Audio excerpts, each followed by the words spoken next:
بسم اللہ الرحمن الرحیم۔ السلام علیکم۔ آج ہم کلاس 9 اردو کی کتاب سے نعت رسول مقبول صلی اللہ علیہ وآلہ وسلم کی تشریح کرتے ہیں، اشعار کی تشریح کرتے ہیں، جسے مولانا ظفر علی خان نے لکھا ہے۔ شعر نمبر 1 ہے: دل جس سے زندہ ہے وہ تمنا تم ہی تو ہو، ہم جس میں بس رہے ہیں وہ دنیا تم ہی تو ہو۔ تشریح: مولانا ظفر علی خان کا شمار اردو کے معروف نظم گو شعراء میں ہوتا ہے۔ ان کا کلام عشق رسول میں ڈوبا ہوا ہے۔ وہ نبی پاک کو بہت محبت، عقیدت، ادب سے کہہ رہے ہیں: میرا دل آپ کی محبت سے لبریز ہے۔ آپ ہی خاتم النبیین صلی اللہ علیہ وآلہ وسلم ہیں۔ یہ دنیا جس میں ہم رہ رہے ہیں، آپ ہی ہمارا سہارا ہے۔ یہ دنیا اللہ نے آپ کے لیے بنائی ہے۔ قرآن مجید میں ہے: بے شک اے محمد، ہم یہ زمین و آسمان پیدا نہ کرتے اگر آپ کو پیدا نہ فرماتے۔ آپ صلی اللہ علیہ وآلہ وسلم سے محبت اللہ کی رضا کا ذریعہ ہے۔ ایک جگہ شاعر نے آپ کی محبت میں لبریز ہو کر کہا ہے: میری زندگی، میری آبرو، چراغ یاد رسول ہے۔ جو یہ زخم ہے تو قرار جاں، جو یہ درد ہے تو پھول ہے۔ ظفر علی خان کے اس شعر سے محسوس ہوتا ہے کہ آپ کو نبی پاک صلی اللہ علیہ وسلم سے بے انتہا محبت ہے۔ شاعر کہتا ہے: میری دنیا آپ سے ہے اور میرا دل اس لیے زندہ و شاد ہے کہ اس میں آپ صلی اللہ علیہ وسلم بستے ہیں۔ قرآن مجید میں آتا ہے: اگر تمہیں اللہ سے محبت ہے تو محمد صلی اللہ علیہ وسلم کی اتباع کرو، اللہ بھی آپ سے محبت کرے گا۔ حدیث مبارکہ ہے: تم میں سے کوئی شخص اس وقت تک مومن نہیں ہو سکتا جب تک میں اسے ہر چیز سے پیارا نہ ہو جاؤں۔ شاعر کہتا ہے: آپ صلی اللہ علیہ وسلم کی محبت دل میں ہے اور اس کے اثرات دل میں ہیں، اور اس کے اثرات میرے قول و فعل پر ہیں۔ آپ کی محبت اور تعلیمات سے میرا دل روشن ہے، آپ جس پر چل کر میری دنیا اور آخرت سنور جائے گی۔ ایک شعر ہے: تیری جالیوں کے نیچے تیری رحمتوں کے سائے، جسے دیکھنی ہو جنت وہ مدینہ دیکھ آئے۔ شعر نمبر 2 ہے: جو ماسوا کی حد سے بھی آگے گزر گیا، اے وہ نور دے جادہ و اسرا تم ہی تو ہو۔ الفاظ معنی: رہ نورت راستہ چلنے والا، جادہ اسرا رات کے راستے کا تیز سفر۔ تشریح: مولانا ظفر علی خان کا شمار اردو کے معروف نظم گو شعراء میں ہوتا ہے۔ آپ کا نعتیہ کلام عشق رسول سے لبریز ہے۔ آپ کا نعتیہ کلام پڑھ کر انسان خود نبی پاک کی محبت میں ڈوب جاتا ہے اور دل کو بہت سکون اور روح کو بھی سکون ملتا ہے۔ اس شعر میں شاعر کا ماسوا کی سے مراد ہے جو مخلوقات کے لیے مقرر ہے، یعنی تمام مخلوقات سے انسان اشرف المخلوقات ہے۔ جس حد کو انسان نے پار کیا اس کو فرشتے بھی پار نہیں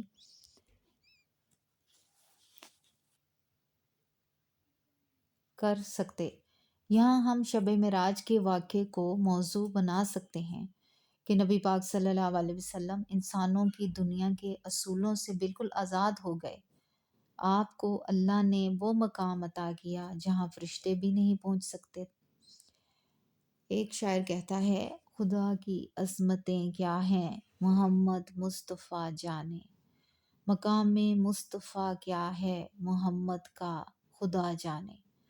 کہا جبریل نے سدرہ تلک میری رسائی ہے، ہیں کتنی منزلیں آگے نبی جانے خدا جانے۔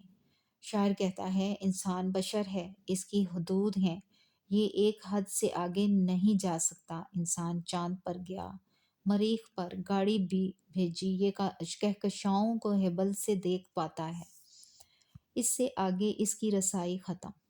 یہ صرف اور صرف ہمارے پیارے نبی ساتوں آسمانوں اور عرش معلیٰ تک ہو کر آئے۔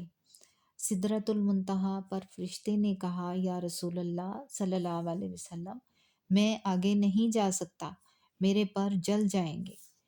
شاعر نبی پاک صلی اللہ علیہ وسلم کی عظمت بیان کر رہا ہے۔ ہمارے نبی پاک صلی اللہ علیہ وسلم رب کریم کے بعد سب سے بڑی ہستی ہیں۔ آپ خاتم النبیین صلی اللہ علیہ وسلم وجہ تخلیق کائنات ہیں۔ ایک شعر ہے، اے کہ تیرے وجود پر خالق دو جہاں کو ناز، اے کہ تیرا وجود ہے وجہ وجود کائنات۔ اللہ تعالیٰ نے یہ تمام کائنات نبی پاک صلی اللہ علیہ وسلم کے لیے بنائی، اور پھر 27 رجب کی رات کو آپ کو معراج بخشا۔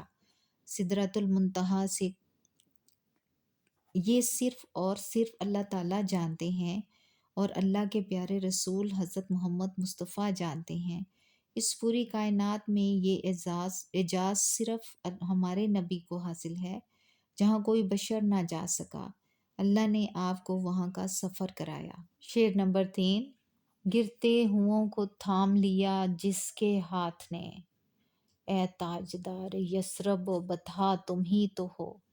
الفاظ معنی: یثرب مدینہ کا پرانا نام، بطحا مکہ اور قرب و جوار کا علاقہ۔ تشریح: مولانا ظفر علی خان کا شمار اردو کے معروف نظم گو شاعروں میں ہوتا ہے۔ آپ کے نعتیہ کلام سے اندازہ ہوتا ہے کہ آپ ایک سچے عاشق رسول تھے۔ آپ نے یہ نظم انتہائی محبت اور عقیدت کے ساتھ لکھی ہے۔ اس شعر میں شاعر نہایت محبت اور عقیدت سے لکھتے ہیں کہ آپ رحمت عالم تھے۔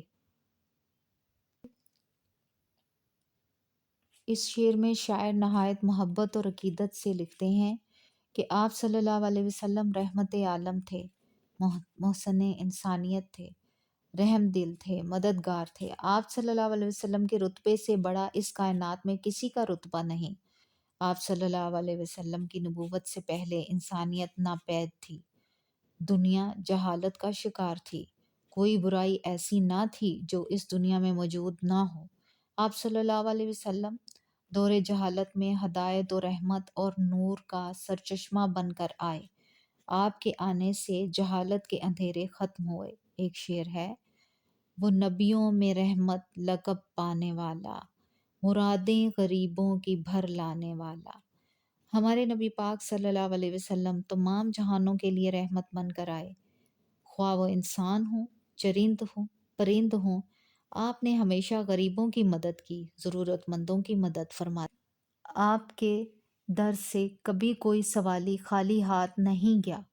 محتاجوں کی مدد کرتے، بیواؤں کی مدد کرتے، یتیموں کی دستگیری کرتے، مساکین کی مدد کرتے، بھوکوں کو کھانا کھلاتے۔ ایک شعر ہے، مصیبت میں غریبوں کے کام آنے والا، اپنے پرائے کا غم کھانے والا۔ معاشرے کے پسے ہوئے طبقات کو آپ صلی اللہ علیہ وآلہ وسلم نے سہارا دیا۔ آپ نے ان معاشرے میں مقام عطا کیا، آپ نے انہیں معاشرے میں مقام عطا کیا، ان سے محبت کی۔ انسانی غلامی کا دورہ تھا، عورت کو کوئی مقام حاصل نہ تھا۔ آپ صلی اللہ علیہ وسلم نے عورت کو ماں، بہن، بیٹی، بیوی کی حیثیت سے عزت بخشی، اور اپنے آخری خطبے میں آپ صلی اللہ علیہ وسلم نے فرمایا، تم میں سے بہتر وہ ہے جو اپنی عورتوں کے ساتھ اچھا سلوک کرے۔ لوگوں کو سود خوری سے نجات دلائی۔ لوگ اتنے جاہل تھے کہ زندہ جانور کا گوشت کاٹ دیتے تھے۔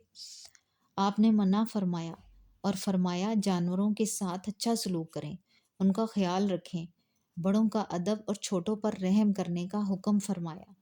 جو اخلاق سے گھرے ہوئے تھے ان کو خوش اخلاق بنایا، جو جنگ و جدل کی گمراہی کا شکار تھے ان کو بھائی بھائی بنایا۔